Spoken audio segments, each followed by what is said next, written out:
Hello, everyone. I'm Herschel Franklin. This is, for lack of a better name, Herschel Franklin Reads. There are some things that I just want to read for you.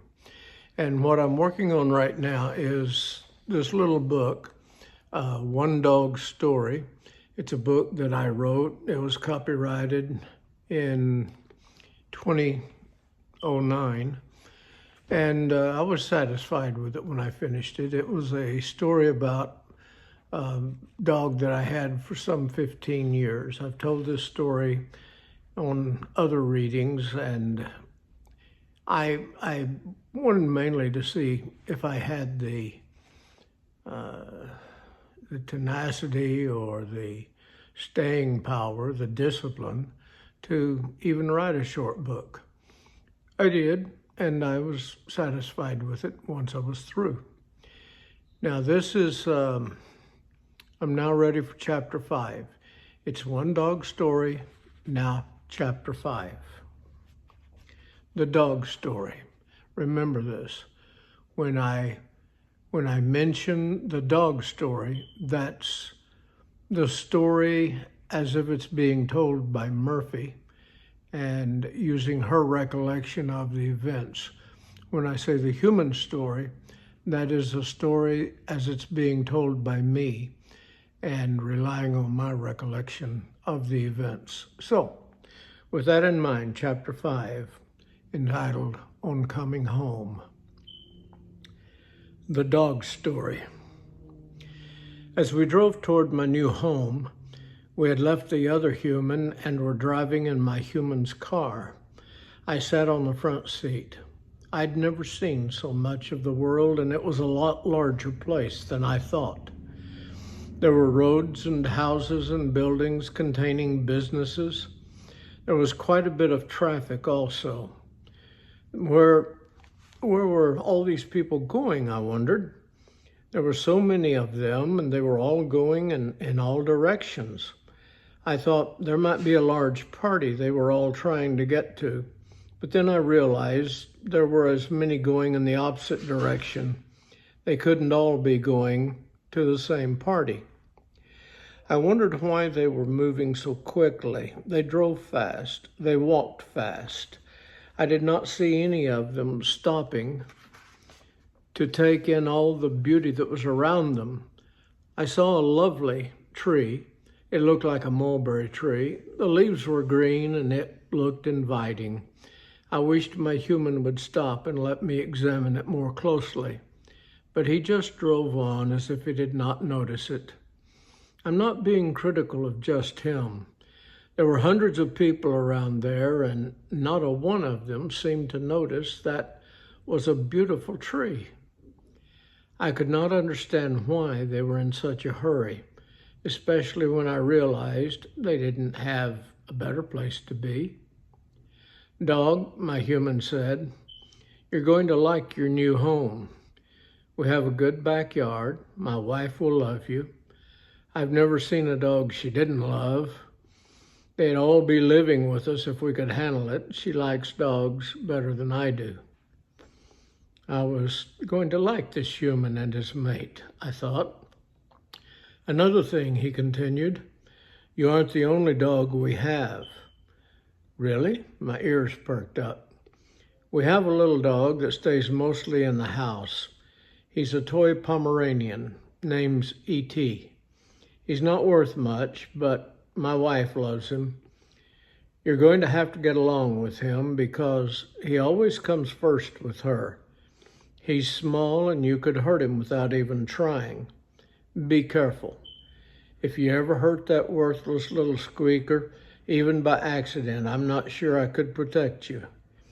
Don't ever come between a man and his wife because you'll always lose. Okay, I thought. Let me make a mental note of that. There, done. Anything else? Oh, there's another thing. We have another dog, a boxer. His name is Bo. He's a good dog. He's very protective, not vicious, just protective. I'll not let him hurt you when you meet him, and I'm sure in time you'll both get along just fine. Now that shook me up a bit. I'll not let him hurt you when you meet him? But then my human reached over and scratched me behind the ears, and I set that worry aside. One more thing, dog. I can't continue calling you dog. I'm going to give you a new name. Your new name will be Murphy Brown. I'll call you Murphy. Murphy, I said. No, thank you. That won't be necessary. I already have a name. My name is Martha. Murphy, he said, continuing to scratch behind my ears. You'll get used to it. We arrived at the human's home shortly. Not a long drive at all. It was a nice place in the suburbs. The houses all different, and they had a nice front yard with large trees. It was a pretty neighborhood, but I didn't see any dogs. I assumed they were backyards behind the houses, and that the dogs, if there were any, were in the backyards. We stopped the car and were met outside by a female human who seemed especially kind. She had what we dogs call a doggone good heart, a term we thought quite funny and that we used for such people. A human who likes every dog she sees and would take them all in, every stray and every homeless dog that comes her way. If she could have her way, there would be no homeless or neglected or hungry or unloved dogs. This kind of human is very special to us dogs. There's not much we wouldn't do for them. And when we referred to these humans as doggone good-hearted humans, we were not being frivolous. Perhaps we were speaking lightly, but we were deadly serious in our affection for them. I was getting really excited. No problems yet. Had a male human, I liked him. Had a female human, I liked her. A nice front yard with shade trees. So far, so good. We went inside and I gave it a quick sniff test. There's a lot we dogs can learn from a sniff test. I could report right off the bat there was no danger lurking anywhere. And there were no kid humans in the house. Kid humans aren't bad, but no kid humans meant more attention for me. It was getting better and I was getting excited. Continuing my sniff test, I could detect another dog. No, at least 2 other dogs. I couldn't tell much about them. I just knew they had been around. I wasn't ready for what I saw next.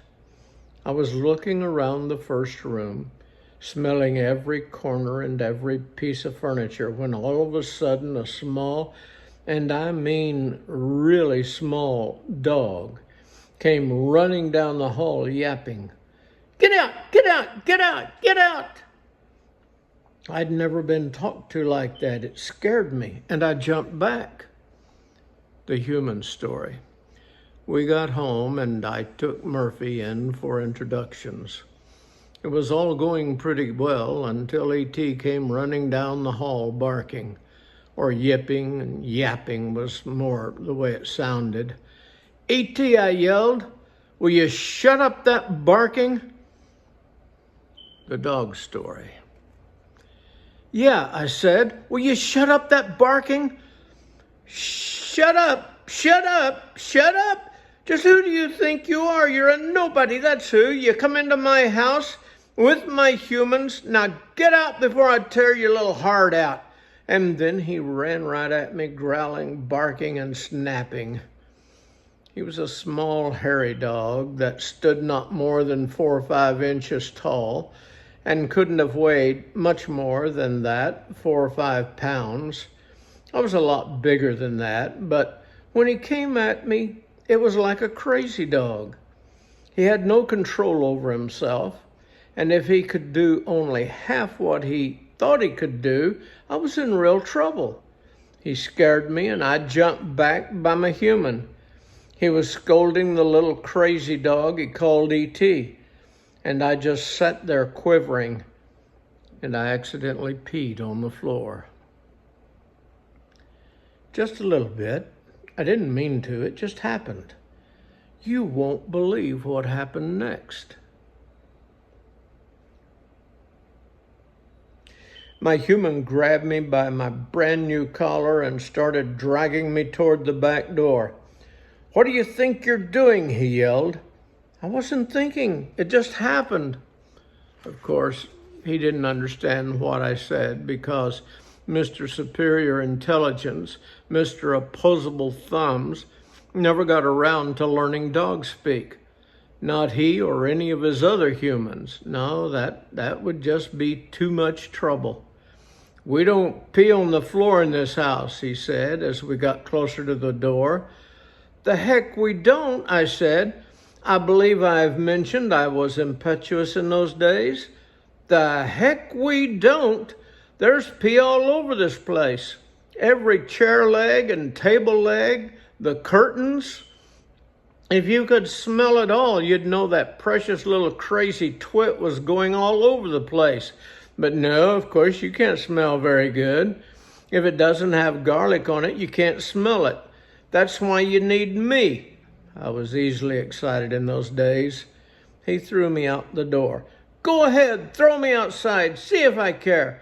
Throw me out in the cold where it's freezing and snowing and raining and sleeting and hailing and lightning and thundering. And the sun is shining and it's hot and I might have a heat stroke and oh my gosh, throw me out there indeed. Throw me out in the briar patch. Far out there in the backyard was the most handsome dog I had ever seen. He wasn't a lab, but he was gorgeous. He had floppy ears, brown hair, something like milk chocolate, a bobtail, just a touch of a white spot on his chest, and those dark, piercing eyes. He could look all the way through you, right into your soul. And muscles. Gracious, he was muscular. Muscles rippled all over his body. There wasn't an ounce of body fat on that beautiful, luscious body. He sauntered over to me. I didn't feel threatened at all. He wasn't going to attack me, not me. From where I was standing, it was love at first sight, a love that started right then and there and was never going to wane or weaken so long as we were both alive. Until death we do part, as far as I was concerned. I didn't know how he felt about me, but if he didn't feel the same, I would work on him. I had a lifetime to work on him. He came closer and I thought, oh, God, please don't let me say or do anything stupid. "Hi," I said. "Hi." "Are you Bo?" I asked, pronouncing it with a B-O sound. "No, my name's Bo. It's spelled B-E-A-U.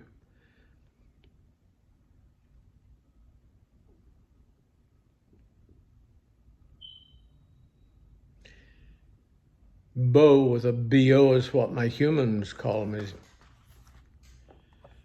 Doesn't it sound the same? Not to me. My name's Beauregard Van Reuben. I'm called Bo for short, but that's with a B-E-A-U. Then why does your human call you Bo with a B-O? Because he doesn't speak dog speak and he doesn't speak French either. But he's a good human, treats us well. I sleep in his house and eat his food. He scratches me behind the ears now and then, and for that I'll smell and listen and look for him, and if anyone attacks my human, I'll defend him to the death.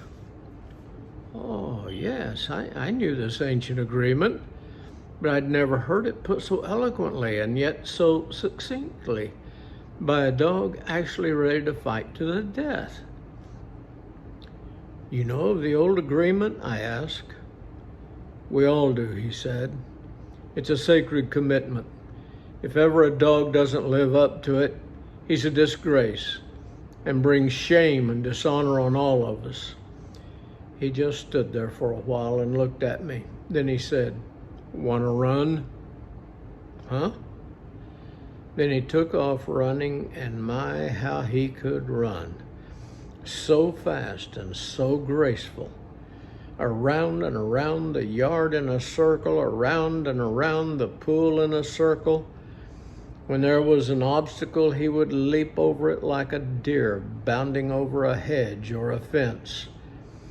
Ever after that first day, I often remembered that big, goofy, lovable dog running around that yard, running because he didn't know what to say since he was basically shy. As shy as any dog that ever lived. And when in my mind I see him leaping over obstacles, I close my eyes and watch him soar in slow motion, and then my heart grins for happiness. He finally came to a stop. Again he sauntered over to me, breathing heavily. I could see his heart beating against that big, lovely chest. He said, "I have a lot of energy, and I need to burn it off from time to time. I also need to stay in shape. One never knows. What's your name?" "I guess it's Murphy," I replied meekly. And that's the end of chapter 5.